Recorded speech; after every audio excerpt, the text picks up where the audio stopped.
Halo teman-teman, kembali lagi bersama Kamar Film. Gimana kabar kalian? Sehat? Kali ini kita akan membahas film asal Spanyol berbahasa Inggris rilisan tahun 2004 yang berjudul The Machinist, yang dibintangi oleh aktor yang dikenal sangat totalitas dalam peran-perannya, siapa lagi kalau bukan Christian Bale. Film yang bergenre psikologi thriller ini disutradarai oleh Brad Anderson dan naskahnya ditulis oleh Scott Kosar. Sebelum kita masuk ke dalam pembahasan, tak bosan-bosan saya mau mengingatkan kalau ini adalah sebuah konten full spoiler. Jadi untuk kalian yang belum menonton filmnya secara utuh, alangkah lebih baik jika kalian menontonnya terlebih dahulu. Atau mungkin kalian bisa skip ke beberapa menit sebelum akhir di mana saya membahas film ini melalui sudut pandang saya sendiri. Jadi langsung saja kita masuk ke dalam isi ceritanya.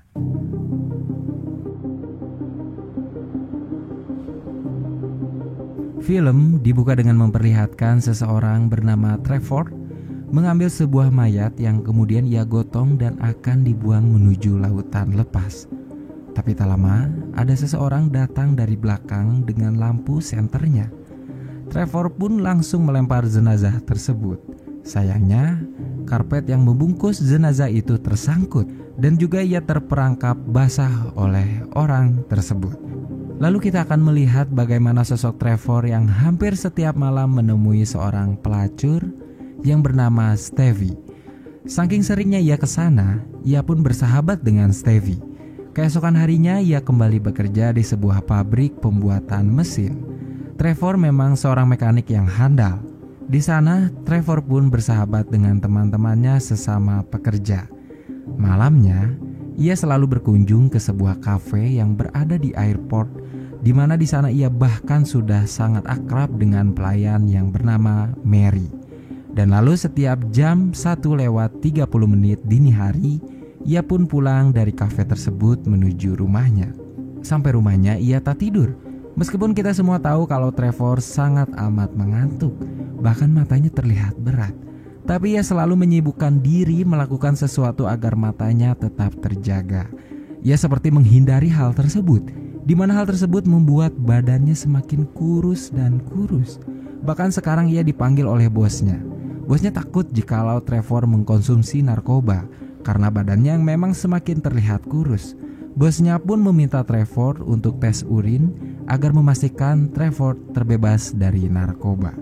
Suatu siang di jam istirahat, Trevor keluar dari tempat kerjanya untuk merokok, di mana ia menyalakan rokoknya melalui sigaret lighter. Di samping mobilnya ternyata ada seseorang yang mengajak dia ngobrol. Orang itu bernama Ivan, seseorang yang baru bekerja di sana menggantikan Reynolds, yang menurut Ivan, Reynolds ditangkap oleh polisi. Malamnya, seperti biasa ia pergi menemui Stevie. Di sana Trevor tak melakukan apapun, ia hanya ingin berbaring bersama Stevie. Lalu Trevor mengatakan, "Stevie, aku belum tidur selama setahun." Meskipun hal tersebut, Stevie menyangka hanya bercanda. Keesokan harinya saat ia bekerja, ia diminta bantuan oleh temannya yang bernama Miller untuk menyalakan mesin. Tapi kemudian ia melihat Ivan dan badannya menyenggol tombol yang otomatis membuat mesin itu menyala, yang langsung saja membuat tangan Miller putus karena tersangkut. Trevor benar-benar tak menyangka atas kejadian itu. Tapi Ivan yang mengganggunya tadi tak ada di sana. Di rumahnya, Trevor makan dengan sangat lahap. Lalu kemudian ia melihat sebuah gambar di kertas yang ditempel di kulkasnya, memperlihatkan angka 1 dan titik-titik di bawahnya, yang dimana itu bukanlah coretan tangan Trevor. Lalu ia pun menghampiri pemilik apartemen dan menanyakan apakah ada seseorang yang masuk ke apartemennya atau tidak. Tapi sang pemilik tak melihat apa-apa. Keesokan harinya, Trevor pun disidang di kantornya akibat kecelakaan kemarin yang mengakibatkan tangan temannya terputus. Di sana, Trevor memang jujur mengatakan kalau ia tak sengaja menyenggol tombol mesin karena ia merasa teralihkan oleh seseorang bernama Ivan. Tapi bosnya merasa aneh karena tak ada seorang pun bernama Ivan yang bekerja di sana. Bahkan Reynolds pun masih bekerja di sana. Lalu malamnya seperti biasa ia datang ke sebuah kafe di bandara hanya untuk membeli kopi dan kue. Tak lupa, Mary si pelayan cantik itu mengajaknya mengobrol dan menghabiskan waktu di sana. Besok adalah hari ibu. Lalu Mary pun mengajak Trevor untuk pergi bersamanya dan anaknya. Mary hanya tak ingin Trevor merasa kesepian, karena sangat jelas jika Trevor adalah seseorang yang sedang merasa kesepian. Lalu seperti biasa jam 1.30 dini hari Trevor pun pulang dari kafe tersebut. Keesokan harinya ia melanjutkan kerjanya, di mana kali ini teman-temannya seperti merasa tak suka dengan keberadaan Trevor di sana. Mungkin akibat kecelakaan kemarin. Bahkan ketika bekerja sudah selesai, kini mereka benar-benar menyuruh Trevor untuk keluar dari kerjaan tersebut, karena tak ada siapapun di sana yang menginginkan Trevor lagi. Saat ingin pulang, ia melihat Ivan di parkiran. Ia pun langsung mengejar mobil Ivan, yang akhirnya kini Trevor bisa bicara empat mata bersama Ivan di sebuah kafe. Di sana Trevor hanya menanyakan kalau semua orang di kantor tak tahu siapa itu Ivan. Tapi Ivan menyangkal kalau Trevor mungkin hanya dipermainkan oleh mereka semua. Ketika Ivan pergi ke kamar mandi, Trevor pun melihat isi dompet Ivan, di mana di dalamnya ada sebuah foto yang mungkin bisa menjelaskan semuanya. Saat pulang, di rumahnya ia pun menelpon Reynolds karena ia menemukan sebuah foto Reynolds bersama Ivan di sana. Yang jelas saja itu adalah sebuah bukti yang kuat kepada teman-temannya di kantor.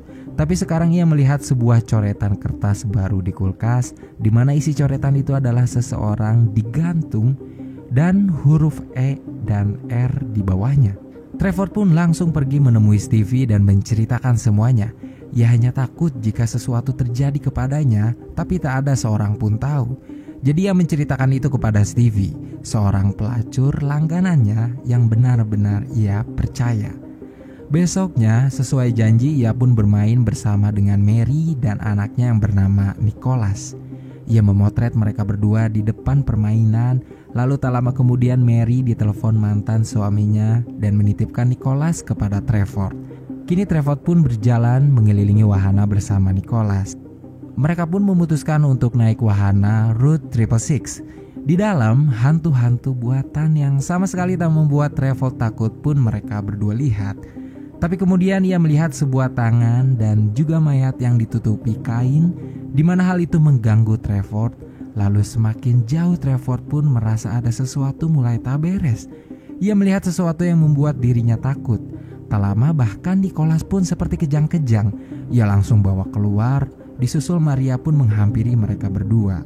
Ternyata Nicholas memang menderita epilepsi. Kini Mary dan Trevor pun semakin dekat. Tapi kemudian ia melihat sebuah gambar di kulkas yang berada di rumah Mary yang mirip dengan gambar yang berada di rumahnya. Lalu pelan-pelan Trevor pun mulai menulis huruf kosong di kertas tersebut dan menjadikan tulisan kosong itu yaitu Mother. Ia langsung membuka foto-foto semasa kecilnya. Ia buka satu persatu. Di sana ia melihat foto dirinya yang persis di depan mainan seperti yang tadi ia lakukan bersama Mary dan Nicholas. Keesokan harinya saat ia bekerja, ia diminta untuk membetulkan mesin yang rusak. Di sana ia melihat temannya yang tangannya terputus itu. Trevor pun langsung meminta maaf kepada Miller. Untung saja Miller ternyata sudah ikhlas atas kejadian tersebut dan memaafkan Trevor. Kini ia pun melanjutkan membetulkan mesin tersebut. Ia masukkan tangannya ke dalam, tapi tiba-tiba mesin itu menyala dan menyebabkan tangannya tersangkut. Tak ada seorang pun yang membantunya. Tapi untung saja Trevor langsung menahan mesin tersebut menggunakan kunci yang tergeletak di sana. Lalu temannya pun langsung melepaskan tangan Trevor yang berada di mesin tersebut.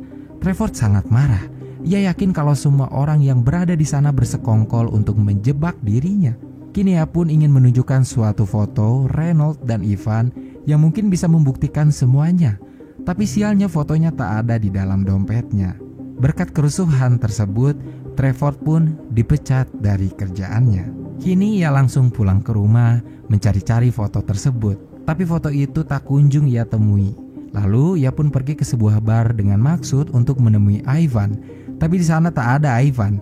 Kini Trevor pun pergi mengunjungi Stevie. Ternyata mata Stevie sangat lebam seperti dipukul oleh seseorang. Yang ternyata memang hal itu dilakukan oleh salah satu pelanggannya. Trevor pun langsung memeluknya. Tapi saat ia kembali pulang ke rumah, ia menemukan gambar dan catatan yang baru. yang kemudian Trafford isi dengan kata Miller. Ia langsung pergi ke tempat Miller dan menceritakan semuanya yang ia alami. Ia bahkan menuduh Miller karena sangat masuk akal jika Miller memang memiliki dendam kepadanya. Tapi Miller langsung menyuruhnya keluar. Di luar, Trafford kembali melihat Ivan dan langsung mengejarnya. Ia terus ikuti mobil Ivan dan tak lupa ia menghafal plat nomor mobilnya. Di dalam, Ivan tak sendiri. Ia seperti bersama seseorang.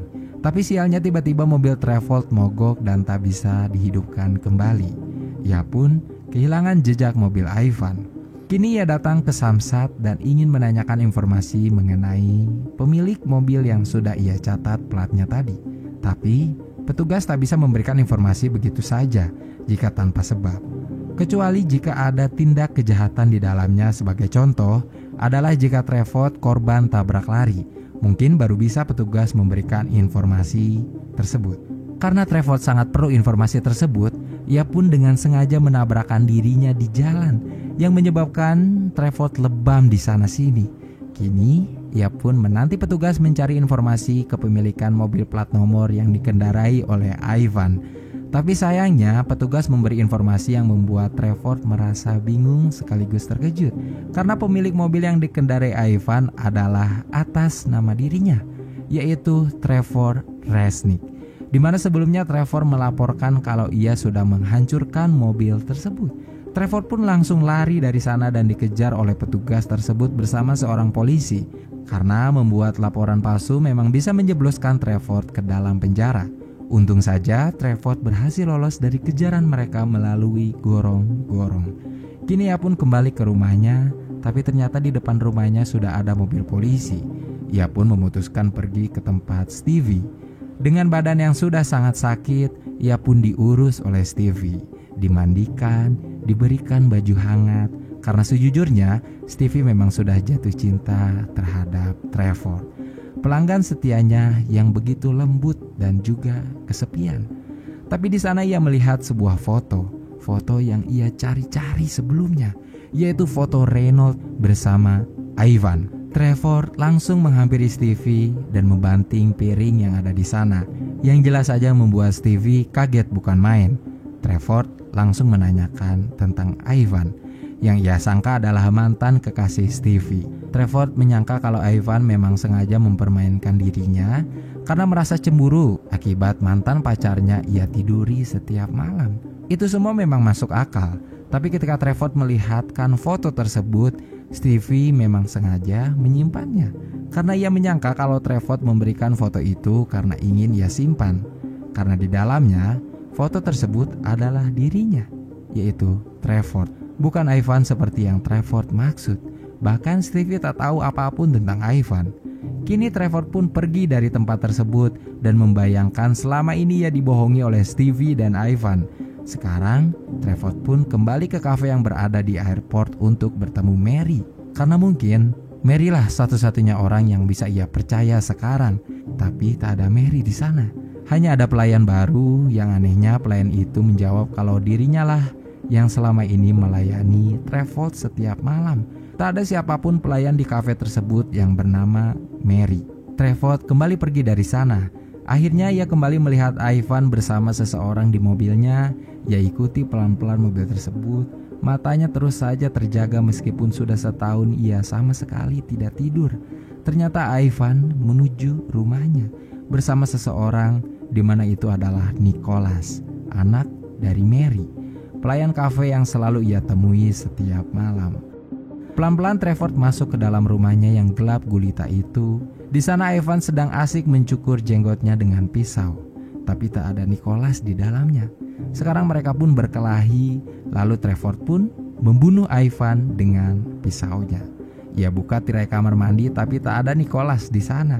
Sekarang Trafford pun membawa mayat Ivan dengan mobilnya, dan kita akan dibawa ke awal film lagi, di mana Trafford membuang mayat tersebut ke lautan.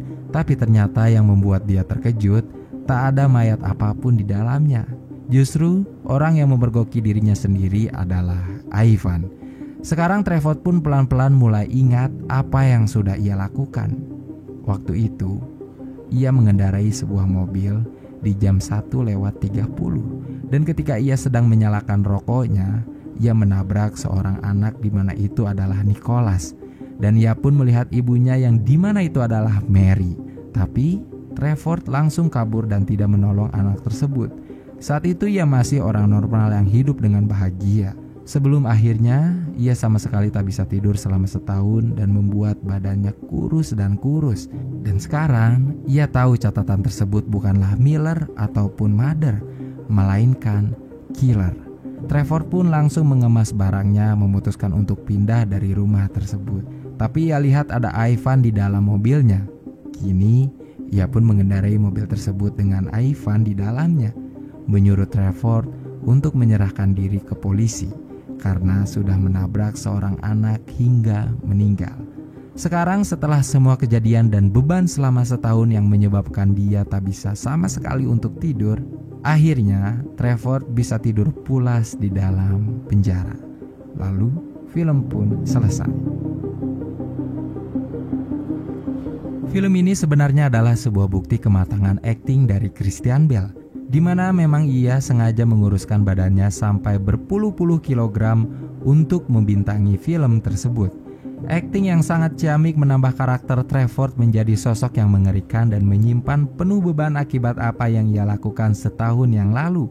Meskipun umur film ini sudah lebih dari 15 tahun, tapi tetap saja The Machinist masih sangat layak untuk dinikmati. Apalagi jika kalian ingin melihat titik balik Christian Bale, mungkin dari film inilah nama beliau sering mendapatkan penghargaan untuk totalitas aktingnya. Melihat semenjak itu, ia membintangi film-film besutan sutradara terkenal seperti Christopher Nolan di filmnya yang berjudul The Prestige 2 tahun kemudian. Tapi meskipun begitu, bukanlah tanpa celah film The Machinist ini. Untuk kalian yang memang sangat suka dengan film berbau psikologi thriller dengan plot twist di akhir filmnya, mungkin film ini akan sangat mudah ditebak akhirnya akan seperti apa. Tapi, film bukanlah ajang tebak-tebakan, bukan? Apa yang dilakukan oleh Trevor setelah menabrak Nicholas yang menyebabkan anak tersebut meninggal dunia sangatlah memang tidak bertanggung jawab. Dan siapapun yang memang melakukan kejahatan pasti akan dihantui oleh rasa-rasa bersalah yang akan terus menghantui kita. Meskipun kita terus mencoba untuk melupakan kejadian tersebut atau bahkan membenarkan apa yang sudah kita lakukan, tapi tetap saja pada dasarnya manusia memang memiliki rasa belas kasih yang sudah tertanam semenjak lahir. Jadi bagaimanapun kita melarikan diri dari kesalahan, perasaan itu akan terus menghantui diri kita sampai kapanpun. Satu lagi nilai tambah dari film The Machinist ini adalah musik scoring yang terus saja menghantui kita di sepanjang film ini berlangsung. Seakan-akan kita memang sedang melihat film horor yang tak ada jumpscare sama sekali. Tapi mungkin jumpscare yang sedang diperlihatkan di film ini adalah kejadian yang seperti kepingan puzzle di akhir cerita. Untuk kalian yang suka dengan film psikologi thriller, rasanya film ini sangat layak untuk terus dinikmati berkali-kali. Segitu saja teman-teman pembahasan film kita kali ini. Semoga kalian suka. Terima kasih untuk kalian yang sudah menonton video ini sampai akhir, dan juga terima kasih untuk kalian yang menanti-nanti video dari Kamar Film.